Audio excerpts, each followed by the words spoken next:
So first of all we will discuss what is serialisability. हम serialisability समझेंगे कि होती क्या है, and we will check how we can check the conflict serializable schedules.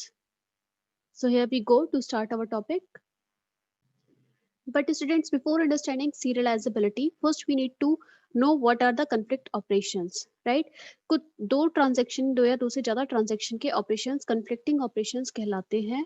First condition is they belong to different transaction. दो अलग अलग transaction के, अगर सेम ट्रांजैक्शन की बात हो तो सेम ट्रांजैक्शन के जो ऑपरेशंस है वो कन्फ्लिक्ट नहीं करते, बट एक ट्रांजैक्शन का ऑपरेशन दूसरे ट्रांजैक्शन से कन्फ्लिक्ट कर सकता है, right? Access to same database item on A. They can be conflicting operations if they are performing on the same data item A, right? And at least one of them is a right operation. If these three condition holds, then we can say that operations are conflict operations, right? क्योंकि serializability समझने से पहले हमें conflict operation समझना जरूरी है. So we say कि दो operations conflicting होते हैं अगर पहला operation आपका read write हो, right? एक transaction में read हो and दूसरे में write हो, या फिर we can say write read हो, राइट? अगर पहले में राइट ऑपरेशन है, देन सेकंड में रीड ऑपरेशन हो, या फिर right right.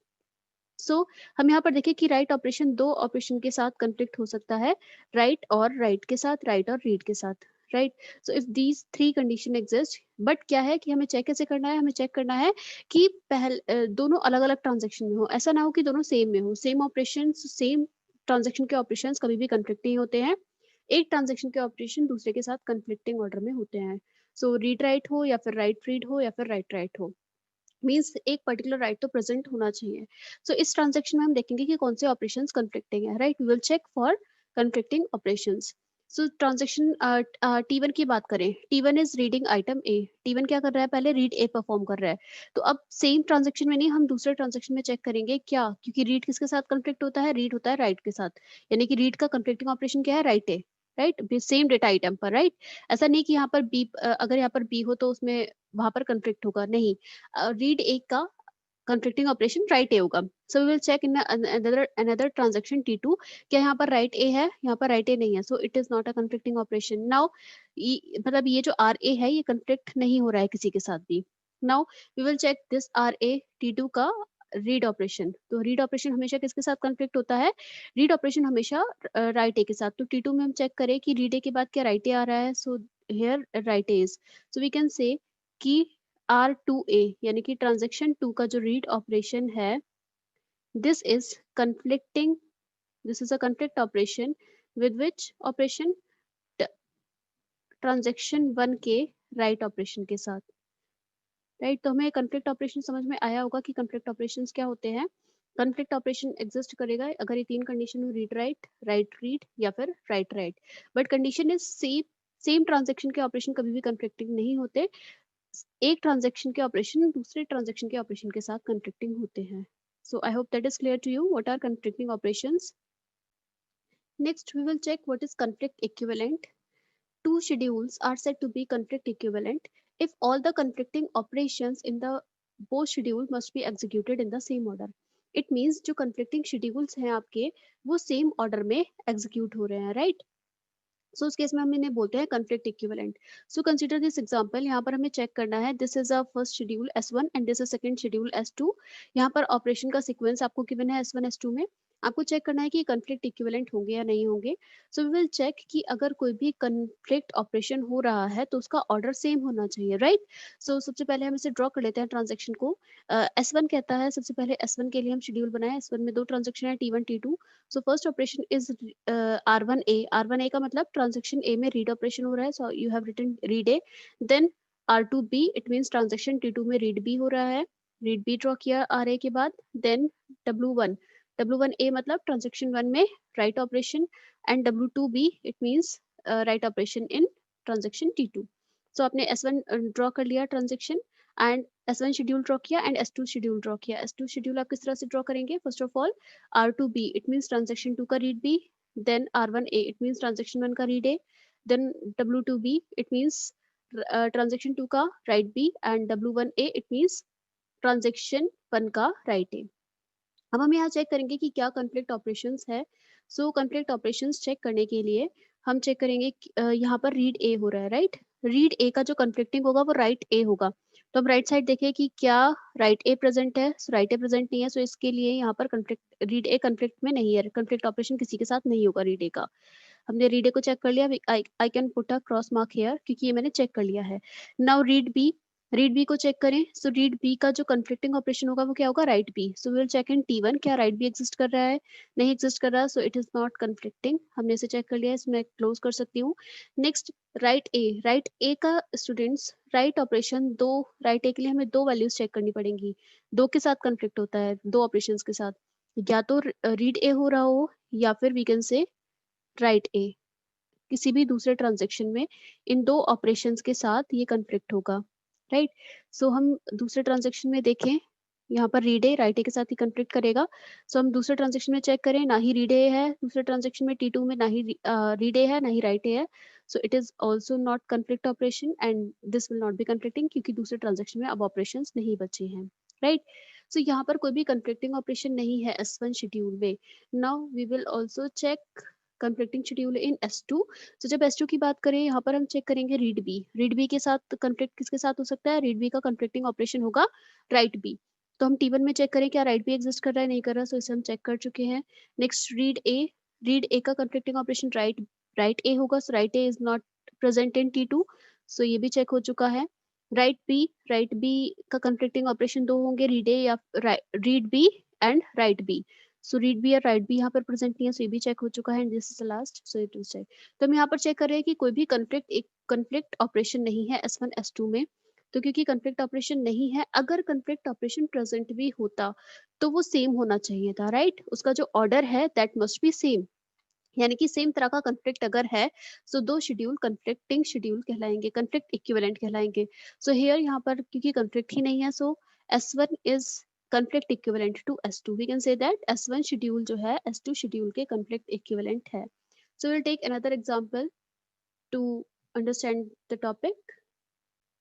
Now consider the above given example and you have to check for the conflict equivalent कि क्या conflict equivalent होगा ये, right? So सबसे पहले दो schedules given है S1 S2, you will draw the schedule, this is S1 schedule, this is S2 schedule, and आप इसको जिस भी जो भी ऑपरेशन का सीक्वेंस है उसी सीक्वेंस में आप यहाँ पर ड्रॉ करेंगे।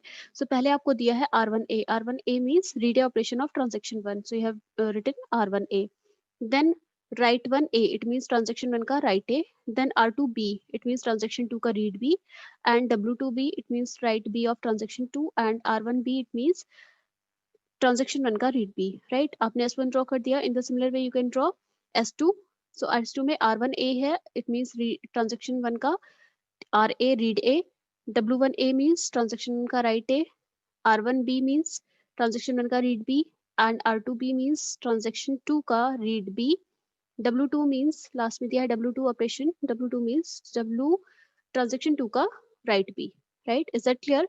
सो जब आपने ये ड्रॉ कर लिया, now we will check for the conflict operations, right. Conflict operations कौन कौन से हैं?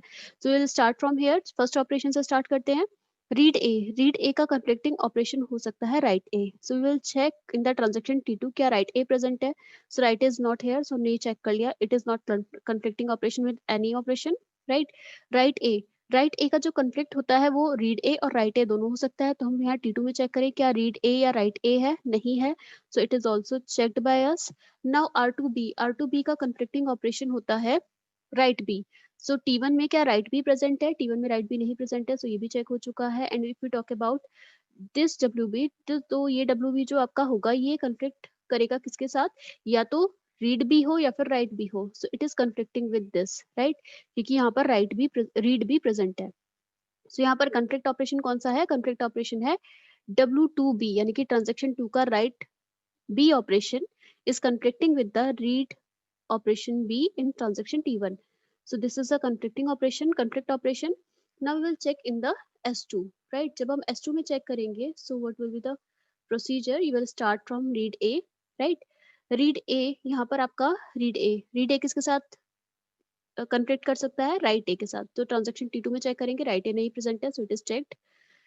डब्ल्यू ए आपका क्या है, राइट ए के दो कन्फ्लिक्ट हो सकते हैं, रीड ए और write B, so read A और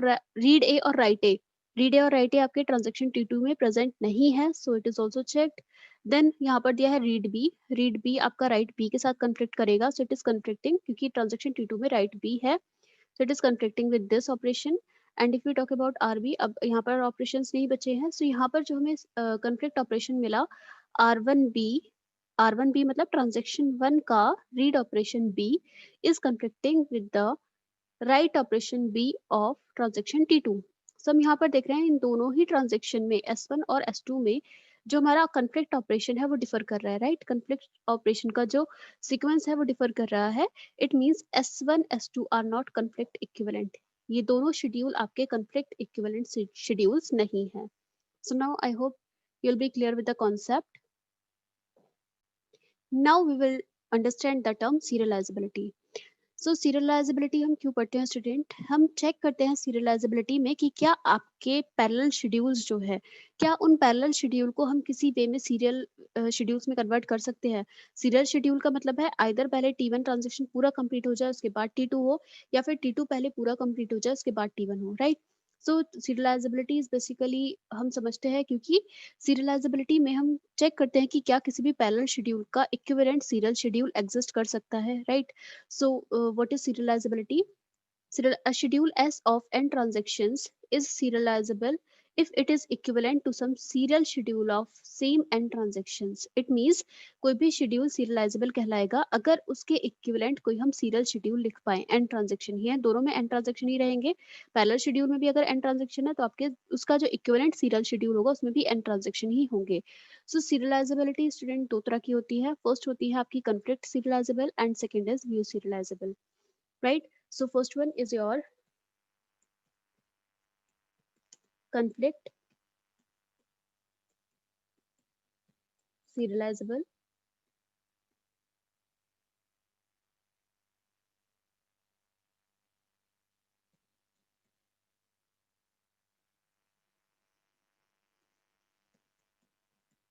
First one is conflict serializability and next one is view serializability.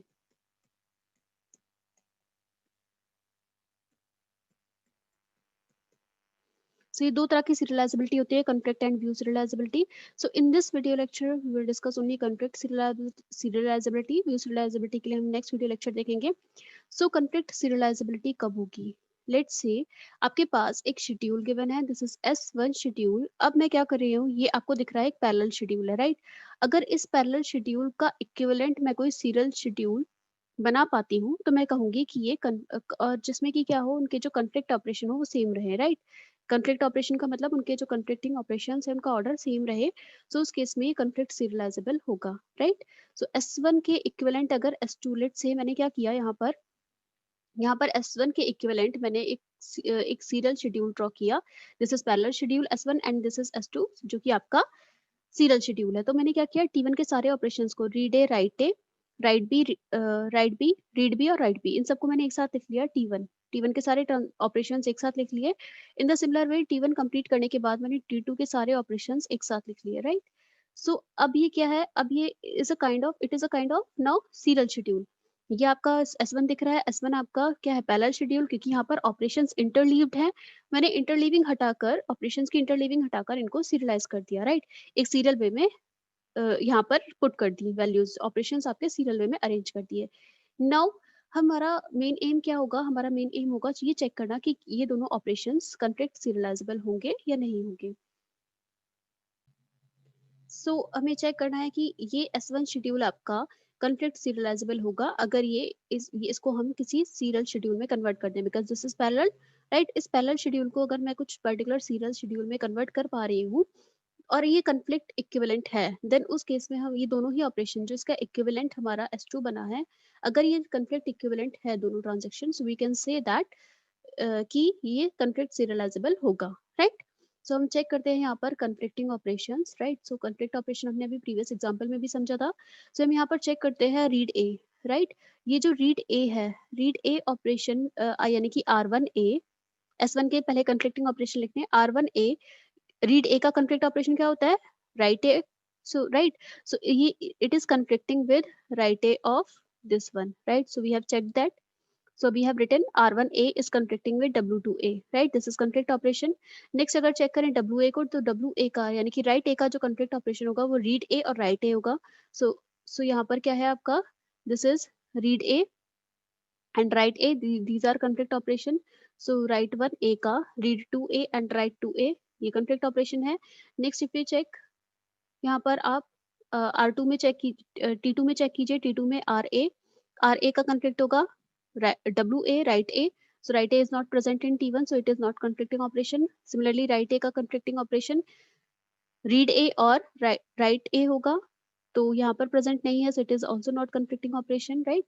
Next अगर रीड बी की बात करें, रीड बी का कंफ्लिक्टिंग ऑपरेशन होता है हमारा राइट बी. सो क्या राइट बी यहाँ प्रेजेंट है, राइट बी प्रेजेंट है, so it is conflicting with this operation, write B. So हमने लिखा R1B is conflicting with W2B, right, and this W2B is conflicting with this two operation, क्योंकि W write B का जो conflict होता है वो read B और write B होगा. So both are present, so you can write W1B is conflicting with R2B and W2B.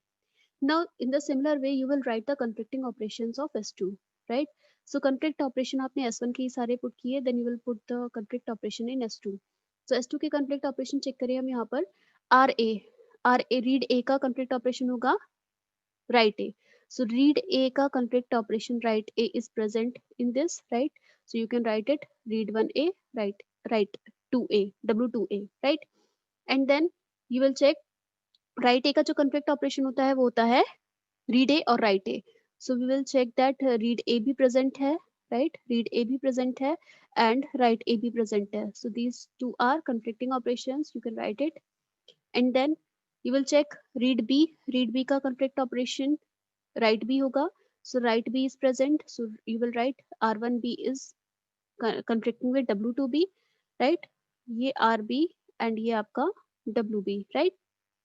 This is conflicting and W2B write B का जो conflict होगा वो होगा रीड बी और write B. So you can check that कि दोनों operation present है, right, यहाँ पर ये और ये आपके प्रेजेंट है.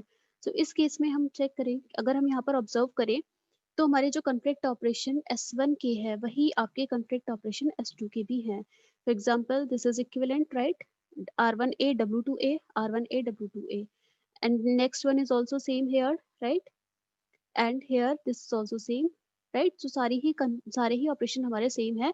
सो वी कैन से कि S1 और S2 आपके conflict इक्विवेलेंट है, राइट, S1 और S2 आपके conflict इक्विवेलेंट है. तो ये यानी कि S1 जो शेड्यूल है वो आपका conflict serializable शेड्यूल है. इट मींस हम S1 को एक सीरियल शेड्यूल में कन्वर्ट कर सकते हैं, right. So student this might be a little typical for you. तो इसको सॉल्व करने के लिए आप किसी भी शेड्यूल को चेक करोगे कि conflict serializable है या नहीं. वी टेक अ मेथड जिसमें कि हम प्रेसिडेंस ग्राफ बनाते हैं, right. So now we will discuss the precedence graph. So how can we test a schedule that it is conflict serializable schedule or not? So what we will use a precedence graph, right? और precedence graph क्या होता है? Let S be a schedule. आपका एक S schedule है, तो construct a directed graph known as precedence graph. एक directed graph बनाते हैं जिसे कि हम precedence graph बोलते हैं. अब graph का मतलब है it means set of vertices and set of edges उसमें होगा, right? Set of vertices and set of edges उसमें होगा. Now we'll see the algorithm for precedence graph, creation of graph. So what is the algorithm for constructing a precedence graph? First of all, create a node for each transaction. जितने भी transaction आप उनके लिए nodes create करेंगे और vertex create करेंगे. A directed edge Ti to Tj, right? Ti से Tj एक edge होगी. If Tj reads the value of an item written by Ti, अगर Tj ने Ti द्वारा लिखी हुई value को read किया है. Next, a directed edge होगी Ti से Tj के लिए if Tj writes a value into item after it has been read by Ti, right? एक डायरेक्ट एज आप फॉर्म करेंगे एट एक डायरेक्ट एज बनेगी टी से Tj if Tj writes after T right. So in short we can say that conflicting operations के लिए आप edge draw करेंगे, right. Is that clear? And अगर आपके प्रेसिडेंस ग्राफ में कोई भी साइकिल प्रेजेंट है या we can say if there is no cycle या फिर आपका प्रेसिडेंस ग्राफ एसाइक्लिक है तो schedule will be conflict serializable. A schedule is conflict serializable if and only if precedence graph is acyclic, right? So now हमने algorithm समझा. अब हम देखते हैं कि क्वेश्चन हम किस तरह से चेक कर सकते हैं कि कोई भी शेड्यूल सीरियलाइजेबल शेड्यूल है या फिर नहीं है. So now consider this schedule. इस शेड्यूल में 3 ट्रांजैक्शन गिवन है आपके पास T1, T2, T3। अब हमें इसको चेक करना है कि क्या ये सीरियलाइजेबल शेड्यूल है। इट मीन्स ये एक पैरेलल शेड्यूल है अभी, राइट? क्या हम इसे किसी सीरियल शेड्यूल में कन्वर्ट कर सकते हैं? तो इसे चेक करने के लिए हम क्या करेंगे, प्रेसिडेंस ग्राफ बनाएंगे, राइट? और प्रेसिडेंस ग्राफ बनाने के लिए पहले आपको दिख रहा है कि 3 ट्रांजैक्शन है, so will create 3 nodes, right? हमने एक नोड क्रिएट किया T1।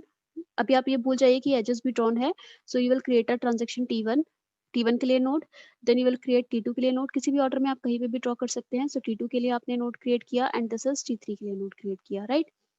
अब आपको करना क्या है, बेसिक सी टर्मिनोलॉजी है जो आपको याद रखनी है, वो क्या है कि आपको कॉन्फ्लिक्ट पेयर्स चेक करने हैं। Check conflict pairs in other transaction, दूसरे ट्रांजैक्शन में कॉन्फ्लिक्टिंग पेयर्स चेक करने हैं एंड ड्रॉ एजेस, और आपको एजेस ड्रॉ करनी है प्रेसिडेंस ग्राफ में, राइट? और we already know that conflicting pairs are read read, right? Read write and write write, read write and write write, these are the conflicting pairs, right? So हम सबसे पहले check करेंगे कि क्या are x, ये T1 का जो are x है, क्या ये T2 या T3 के साथ कॉन्फ्लिक्टिंग है? सो रीड एक्स का जो कॉन्फ्लिक्ट ऑपरेशन होता है वो राइट एक्स, तो हम देखें कि क्या T2 में राइट एक्स आ रहा है, T2 में राइट एक्स नहीं है, राइट? सो T1 से T2 एज नहीं ड्रॉ होगी। देन आप T3 में चेक करें, T3 में राइट एक्स प्रेजेंट है, राइट? तो इसे हमने चेक कर लिया है एंड वी विल क्योंकि T1 में राइट एक्स है और इसका कॉन्फ्लिक्टिंग ऑपरेशन T3 में प्रेजेंट है, so you will create an edge from T1 to T3, क्योंकि T1 का कॉन्फ्लिक्टिंग ऑपरेशन आपका T3 में प्रेजेंट है, क्योंकि ये RX था और इससे रिलेटेड WX यहाँ पर आपका T3 में प्रेजेंट है, right? Now you will check for another value that is T2 का आपका RZ आया। RZ की वैल्यू को आप चेक करेंगे कि किसी के साथ कॉन्फ्लिक्टिंग ऑर्डर में है या नहीं है, तो RZ का कॉन्फ्लिक्ट जो होगा वो क्या होगा, WZ। तो WZ ना ही आपका T1 में प्रेजेंट है, ना ही WZ आपका यहाँ पर T3 में प्रेजेंट है, so you can skip that. Now you will check for the third one that is RX। इस रीड एक्स को चेक करने के लिए आपका कॉन्फ्लिक्टिंग ऑपरेशन होना चाहिए राइट एक्स। सो हम चेक करें कि क्या राइट एक्स प्रेजेंट है, राइट एक्स नहीं प्रेजेंट है, सो विल कट दैट, हमने इसे चेक कर लिया है। Now we will check another one that is read y। तो read y का conflicting ऑपरेशन क्या होता है स्टूडेंट्स, read y का conflicting ऑपरेशन होता है write y। तो हम यहाँ पर देखें T2 में write y प्रेजेंट है, राइट? आपको सेम में conflict ऑपरेशन नहीं चेक करना, सेम ट्रांजेक्शन में you will not check the conflicting operation, you will check the conflicting operation in the other transaction। so read y का जो है ये write y प्रेजेंट है, so you will draw an edge from T3 to T2, right? so T3 से T2 के लिए आपने ये edge draw की। I hope that is clear। now you can cut that ry क्योंकि आपने इसे चेक कर लिया है। Now you will check for wx, राइट? राइट के लिए आप चेक करेंगे, सो हमें पता है कि राइट के लिए जो कॉन्फ्लिक्टिंग ऑपरेशन होता है वो रीड एक्स और राइट एक्स होगा, right? So read x and right x आप चेक करें किसी में प्रेजेंट है क्या। अगर हम यहाँ चेक करते हैं WX यानी कि राइट एक्स, तो राइट एक्स किसके साथ कॉन्फ्लिक्ट करेगा, या तो आपका किसके साथ, यहाँ पर प्रेजेंट नहीं है। अभी हमारा ये ऑपरेशन बच रहा है right side, right? Right RZ किसके साथ कॉन्फ्लिक्ट करेगा, ये इसका कॉन्फ्लिक्टिंग ऑपरेशन होगा WZ। So it is present in T2, right? T2 में आपका WZ प्रेजेंट है, सो हमने इसे भी चेक कर लिया, हम इसे कट कर सकते हैं। यानी कि अब आपकी जो एज है वो T1 से T2 एक एज बनेगी, क्योंकि RZ का कॉन्फ्लिक्टिंग ऑपरेशन WZ आपका T2 में प्रेजेंट है, so will draw an edge from T1 to T2, राइट? अब हम देख रहे हैं कि हमने ये जो एरो ड्रॉ किया है, राइट? और हम ये जो ग्राफ बन रहा है, ग्राफ में अगर आप किसी भी वर्टेक्स से स्टार्ट करो और उसी वर्टेक्स पर आ जाओ, यानी कि अगर साइकिल प्रेजेंट है तो वो कॉन्फ्लिक्ट सीरियलाइजेबल नहीं होगा।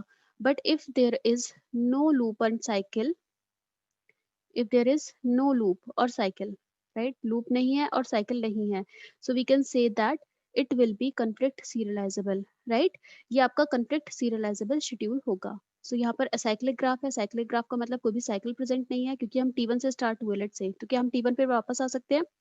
T1 से स्टार्ट हुए, T3 पे गए, T2 पे गए, बट T2 से हम वापस T1 पर नहीं आ रहे, राइट? जरूरी नहीं है कि सारे आपके नोट्स कवर हो, कुछ पर्टिकुलर नोट्स के लिए भी अगर आपका साइकिल बन रहा है तो वो शेड्यूल आपका कंप्लीट सीरियलाइजेबल शेड्यूल होगा। सो यहाँ पर असाइक्लिक ग्राफ है, यानी कि there is no loop, so we can say it shows complete serializable, right? Consider another question. In this question, you have to check whether this schedule is conflict serializable or not, right? This is a schedule, this is conflict serializable or not. So in that case, your procedure will be same. Your procedure will be, you will draw an precedence graph for this. So T1, T2, T3, T transaction, so you have created three nodes, T1, T2 and T3, right? And then you will find out the conflicting operations, right? So what we will do, यहाँ पर हम check करेंगे rx read x. तो T2 में और T3 में check करेंगे read x का जो conflict ऑपरेशन होगा वो write x होगा. तो किस में प्रेजेंट है, इसमें write x नहीं है, इसमें भी write x नहीं है, so it is not conflicting. इसको मैंने क्लोज कर दिया. देन ry पर गए, read y का conflicting ऑपरेशन write z होगा. तो write z आपका T2 में भी प्रेजेंट नहीं है, T1 में भी प्रेजेंट नहीं है, so it is not conflicting. Then rx को हम चेक करें, rx read x पर का conflict ऑपरेशन होगा write x. सो राइट एक्स T2 में प्रेजेंट है, नहीं, राइट एक्स T1 में प्रेजेंट है, this is right x. So this is a conflicting operation. T3 से आप T1 में आपको कन्फ्लिक्ट हो रहा है, right? So you will create an edge from T3 to T1. So हमने T3 से T1 के लिए एक एज ड्रॉ कर ली, दैट इज किस वेरिएबल पर हो रहा है आपका, x वेरिएबल पर. So you have written x की वजह से यहाँ पर कन्फ्लिक्ट हो रहा है, right? Then you will check for the next value, right? ry read y के लिए हम चेक करें तो write y हमारा conflict ऑपरेशन होगा. So write y is present in T3, right? T3 में present है. So यहाँ पर T2 से T3 में conflict हो रहा है. So you will draw an edge from T2 to T3. So आपने T2 से T3 के लिए आपने ये edge draw की precedence graph में, and because of y variable, right? y data item. And then you will check for R Z. हमें read Z का कन्फ्लिक्ट क्या मिलता है, राइट जेड. राइट जेड का कन्फ्लिक्ट आपको मिल रहा है यहाँ पर, यहाँ पर आपको रीड जेड है, इसका कन्फ्लिक्ट आपको मिल रहा है T1 में, राइट? Right Z. सो T2 से T1 आप एक एज ड्रॉ करोगे, you have drawn an edge from T2 to T1 and that too on Z, right? अब नेक्स्ट तो इसे हम कट कर सकते हैं, हम इसे चेक कर चुके हैं, इसे भी चेक कर चुके हैं. Now you will check for W Y. Read Y का ऑपरेशन, रीड वाई का कन्फ्लिक्टिंग ऑपरेशन क्या होगा, या तो रीड या राइट वाई का ऑपरेशन, ये राइट वाई है, राइट वाई का कन्फ्लिक्टिंग ऑपरेशन होता है या तो रीड वाई या फिर राइट वाई. सो यहाँ पर देखें दोनों में ही प्रेजेंट नहीं है, so इसे हम यहाँ पर राइट वाई का कन्फ्लिक्टिंग ऑपरेशन रीड वाई और राइट वाई दोनों में ही प्रेजेंट नहीं है. Then will check for this W Z, हम इसे कट कर दिए, चेक कर लिया है. नाउ डब्ल्यू जेड यानी कि राइट जेड का जो कन्फ्लिक्टिंग ऑपरेशन होगा वो रीड जेड होगा, this is present here. So T2 से T1 आप एक एज ड्रॉ करेंगे, बट हम देखें T2 से T1 ऑलरेडी एक एज प्रेजेंट है, तो हमें दोबारा एज ड्रॉ करने की रिक्वायरमेंट नहीं है, right? So edge is already drawn. So now this question has been checked and this is the precedence graph for this question. अब स्टूडेंट आपका ये तो पता चला कि यहाँ पर आपका कोई भी साइकिल प्रेजेंट नहीं है, राइट? अगर हम देखें तो यहाँ पर कोई भी साइकिल प्रेजेंट नहीं है, it means this is conflict serialisable. अगर नो लूप और नो साइकिल है, so this is conflict serialisable. अब हमें चेक करना है, हमने कहा था कि हम इसे इस वाले शेड्यूल को, इस पैरेलल शेड्यूल को हम सीरियल शेड्यूल में कन्वर्ट कर सकते हैं, और सीरियल शेड्यूल में कन्वर्ट करने का सीक्वेंस कुछ भी हो सकता है. Either you can take 1 2 3, right? यानी कि T1 T2 T3 का सीरियल शेड्यूल बना सकते हो, या आप बना सकते हो 1 3 2, राइट? पहले आप T1 ले लीजिए, देन T3 ले लीजिए, देन आप T2 ले लीजिए, या फिर आप ले सकते हैं 2 3 1 2 3 1, या फिर आप इसका ऑर्डर रख सकते हैं 2 1 3, यानी कि पहले T2, देन आपका 2 T1 एंड देन T3 ले लीजिए, या फिर आप ले सकते हैं 3 1 2, राइट? And 3 2 1, right? तो इनमें से कोई भी एक शेड्यूल आपका, आप इनमें से किसी भी एक तरीके से इस पैरेलल शेड्यूल को सीरियल में कन्वर्ट कर सकते हैं. बट हमारा कौन सा सीक्वेंस निकल कर आएगा, क्या हमारा फाइनल आंसर होगा, कौन सा सीक्वेंस को हम कंसीडर करेंगे कन्वर्ट करने के लिए. सो उसके लिए एक मेथड है स्टूडेंट. सबसे पहले आप क्या करेंगे, सबसे पहले आप चेक करेंगे if it is conflict serializable, right? अगर ये कन्फ्लिक्ट सीरियलाइजेबल है, then it is also serializable. Serializable भी होगा, सीरियलाइजेबल का मतलब होगा कि आप उसको एक सीरियल ऑपरेशंस में कन्वर्ट कर सकते हैं, and it will be consistent too, right? तो इन सब में से, क्योंकि there are 3 transaction, so there will be factorial 3 ways कि आप फैक्टोरियल 3 वेज से सीरियलाइजेबल कर सके. So what will be the way possible, 3 factorial 3 combinations हो सकते हैं. So what will be our possible combination. तो हम क्या चेक करेंगे, सबसे पहले आप serializability serial schedule find out करने के लिए, इसके equivalent serial schedule find out करने के लिए what you will do, first of all you will check the in degree, किस किस नोड की इन डिग्री 0 है. तो यहाँ पर हम इस प्रेसिडेंस ग्राफ में चेक करें कि किस नोड की इन डिग्री 0 है. T3 T2 की इन डिग्री 0 है, right? So first of all जिसकी इन डिग्री 0 है आप उसे ले लीजिए, यानी कि T2 you will consider first. Then T2 की डिग्री 0 के बाद आप T2 को रिमूव कर दीजिए. आपने T2 रिमूव किया, T2 रिमूव करने के बाद आपका बचा कौन सा नोड, T3 और T1, राइट? तो ये एजेस भी रिमूव हो जाएंगी, ये एजेस भी आपने रिमूव कर दी। अब आपके पास ये दो नोड्स बचे T3 और T1। अब इसमें से किसकी डिग्री, किसकी इन डिग्री 0 है? यहाँ पर T1 की इन डिग्री तो है, बट T3 की इन डिग्री 0 है। So next you will consider T2 के बाद आप कंसीडर करेंगे T3, एंड देन जब आप T3 और उसकी एज रिमूव करेंगे, so you will be remaining with the T1, right? So हमारा जो इसका इक्विवेलेंट सीरियल शेड्यूल निकल कर आएगा, वो निकल कर आएगा T2 T3 T1। It means आपका ये वाला हो जाएगा T2 T3 T1। आपको सब को चेक करने की जरूरत नहीं है, you will get this answer, right? तो यानी कि आपके इस पैरेलल शेड्यूल, ये जो पैरेलल शेड्यूल गिवन था आपको, राइट, इस पैरेलल शेड्यूल के इक्विवेलेंट सीरियल शेड्यूल एग्जिस्ट करता है, and serial schedule will B T2 T3 T1, right? So student, I hope यहाँ पर सीरियलाइजेबिलिटी का कॉन्सेप्ट आपको क्लियर होगा। Thank you so much for watching this video. Do like the video, share the video, and subscribe the channel.